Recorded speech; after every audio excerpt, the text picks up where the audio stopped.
The Marvel Spider-Man 2 story trailer has just released, revealing more about the plot and the story of the game and other details that I will be sharing with you in this video, as I will be breaking down the trailer, explaining to you what exactly is going on in each of these scenes. The trailer opens with Peter talking to Harry Osborn, who was really sick during Marvel Spider-Man and Miles Morales and was the first host of the Symbiote that we know of. And it looks like that Harry has now been saved from this illness and is back to normal. And just to mention, Harry also has a completely new design due to the recast, and honestly, I'm loving the new look everyone has. This makes the stories seem way more personal because they all look like they're a happy group of best friends who love spending time with each other, which will then be completely torn apart by the events of the symbiote. Peter in particular looks way better here than the PS5 remastered version that I wasn't so fond of because it seemed a bit off to me. We then see a sequence of Peter and Miles swinging through Brooklyn, again confirming more of the extended map, along with Coney Island, which is a theme park on the coast of Brooklyn, situated on the completely other side of Manhattan, which reveals just how massive this new map truly is, that we're getting tons and tons more land to explore. And this park is definitely taking the graphics to the absolute extreme. And we can actually see from a lot of parts of the trailer that the story will revolve around here quite a lot, probably serving as an emotional anchor that Harry comes back to in the late game, because we also do see that Peter introduces Harry to Miles and Genki at Coney Island,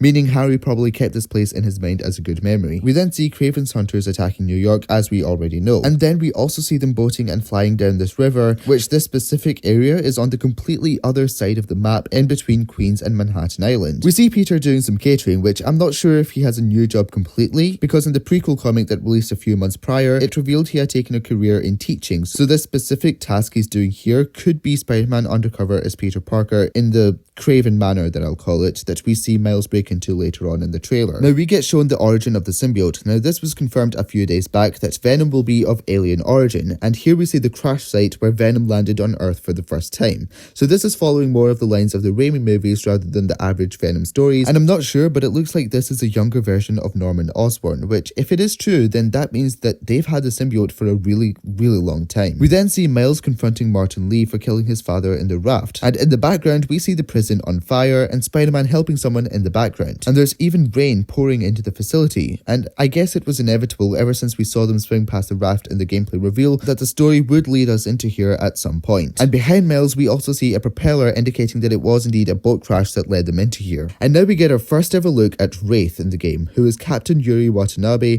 who lost belief in the justice system and went fully rogue, killing her victims and everything in the DLCs. This is one of the many villains we will be getting in this game, but Yuri has been set up throughout the first game and its DLCs, so it will be very interesting to see where they take the story. And looking at this composition, she definitely isn't playing around. She's in full-on attack mode. And if you look closer at the people, we actually see Spider-Man on the floor here beside who looks like Harry Osborn. So Wraith will eventually go down the line of being against Spider-Man even after years of working together in the police field. Then we see Rio Morales talking to Peter about how Miles is always thinking about being a better Spider-Man. So it's clear that Miles still looks up to Peter as a friend and mentor, which this relationship will obviously be brought down by the influence of the symbiote, but I got a feeling he already has the symbiote suit here and have already pushed Miles out of the way, and that's why Rio is coming to talk to him, which could confirm that we can toggle between the normal suit and the symbiote suit in this game. Even if that isn't the case, keep in mind that Insomniac does tend to change out the suits of the trailers to keep it on brand and recognizable, just like they did with the Miles Morales trailer, so he could be wearing the symbiote suit here when following the story.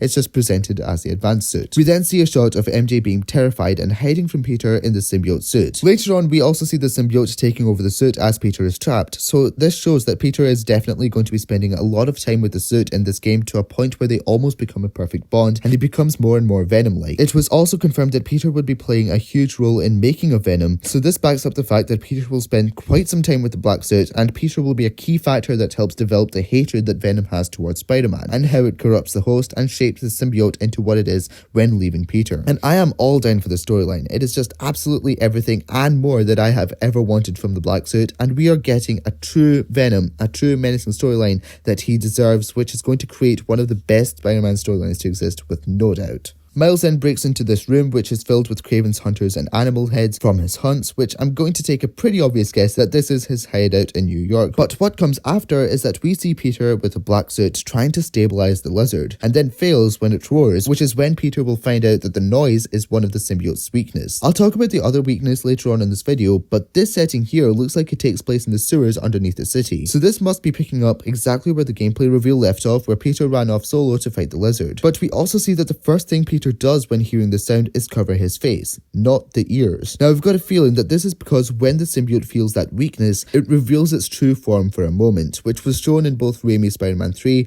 as well as Spectacular Spider-Man. So Venom might have started coming through Peter's black suit in this instance, and Peter could feel it was changing him and try to stop it. Peter is now seen to be caught in a vulture drone that we have seen earlier in the trailer as well as in the gameplay reveal, meaning the ego he has with the black suit eventually does get to him and he does get caught by the hunters. But notice how he's holding his head again. I think Kraven has figured out one of his weaknesses is sounds and is using that here to try and hurt Spider-Man, which is why he looks to be in distress and the symbiote starts spreading over his suit, again hinting at its true self when it's vulnerable, and then it activates this defense move that takes out everyone around him. Now Miles is outside of this manor, which must be before he breaks in, and in the window in the background I can't really tell, but it resembles Kraven watching his every move, meaning this was probably all a trap, which is why everyone was waiting for him inside. Then we get our first look at Venom in action, and I still cannot get over how absolutely menacing he looks. I just love the design of him so much. But anyways, we see him on the rampage in Times Square fighting off Kraven's hunters, and when he lands we see even more hunters getting out their cars in the background. Now does this mean we get to play as Venom and fight off the hunters?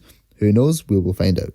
Wow, that was corny when I said it out loud. And I want to point out an overall detail in this trailer as well. The cut of this trailer kind of hints at the Venom storyline to come, as we see it opening with Harry getting introduced to the game and all the characters, and then the focus shifts more towards Peter and his time with the black suit and away from Harry, and then in the end the focus is back on Harry with the Venom as well, hinting in the game the symbiote will begin with Harry, then move to Peter for a long time, and then finishes back with Harry. And then there's one more detail. In the reveal for the new PS5 side plates and the controller, we hear Miles asking what is this stuff, while Peter is telling him to try again to get it off him. This is a very big indicator to Venom's other weakness being electricity, and Miles being a hero with bioelectricity, he will be the one to get the symbiote off of his mentor in this inevitable fight that we'll have to face. This was already teased a while back with the gameplay reveal when the symbiote was trying to get a hold of the word together, but then was stopped by Miles' Venom power, and I'll tell you one thing, I will be disappointed if the score for that fight scene isn't called Venom versus Venom. And I finally just want to praise this trailer overall, because